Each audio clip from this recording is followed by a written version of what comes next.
everyone, my name is Debbie Ng and I am a part of the customer excellence team at Trend Micro. Today I'm joined here with Johnny Han from the Savannah College of Art and Design, and we just have some questions about, for Johnny. You've been a customer for 20 years at Trend. Can you talk a little bit about the partnership and how that's changed and evolved over the years? Yeah, absolutely. We've been a customer coming up on 21 years actually, and it all started with just basic endpoint protection for us. So we were an endpoint customer for about 15 years. About 5 years ago, we really wanted to lean into developing a very capable team of cyber defenders. That started with the conversation around, could we look at a top tier endpoint detection and response, and that opened up that partnership a little bit further. Along with the endpoint detection and response, your team actually brought back tipping points, which we already had, and we looked at the tipping points, we looked at EDR and some other technology and how we could bring that into one product. And it's amazing because you have evolved in expanding so much of the product, especially in at the Savannah College of Art and Design. It's you have very unique challenges in the education space, worldwide locations. Can you talk a bit about how Trend has helped your organization in solving those specific issues? Yeah, I think when you look at any organization, especially as a security leader, the first thing that you want to look at is, where's my risk at, right? And at SCAD, the interesting thing is we are an art and design school.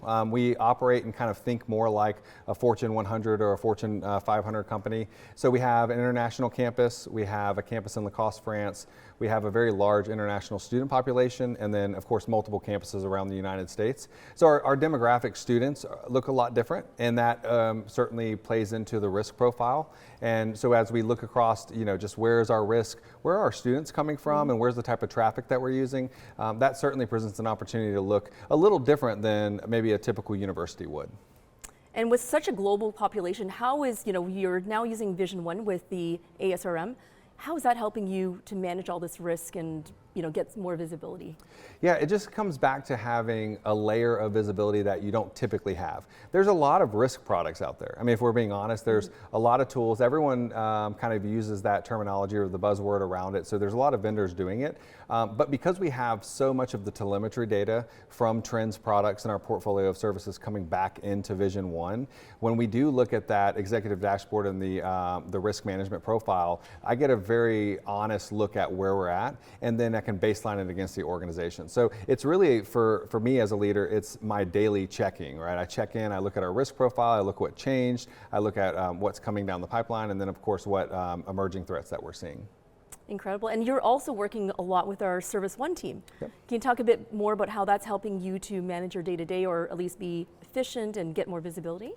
Yeah, so a lot of times when you talk about managed security, a lot of the kind of corporate profiles that you see, and this is just something that we didn't want to get into, was there was a shifting of responsibilities. So this idea that you're going to bring on a 24/7 SOC, they're going to have all of your alerts, they're going to kind of look over things for you. We wanted to maintain our competitiveness, we wanted to maintain our capabilities. So instead of looking at something that we were just moving responsibility to another team, we wanted to really partner and have a co-work type environment. So our teams work very closely with the MDR teams. We're often emailing and sending tickets back and forth, and that's just been almost giving us a new set of capabilities. I personally don't have a threat hunting team, but I can now leverage the threat hunting team of the MDR capability. So that managed security piece for us has just ended up being like a force multiplier for our capabilities. That's amazing. And Johnny, we've had such a great opportunity to bring you into the community, the Inovis Club, and we're hoping to bring in more customers into the Inovis Club. What kind of value have you seen in connecting with other C-levels or through the activities that we've run with the Inovis Club?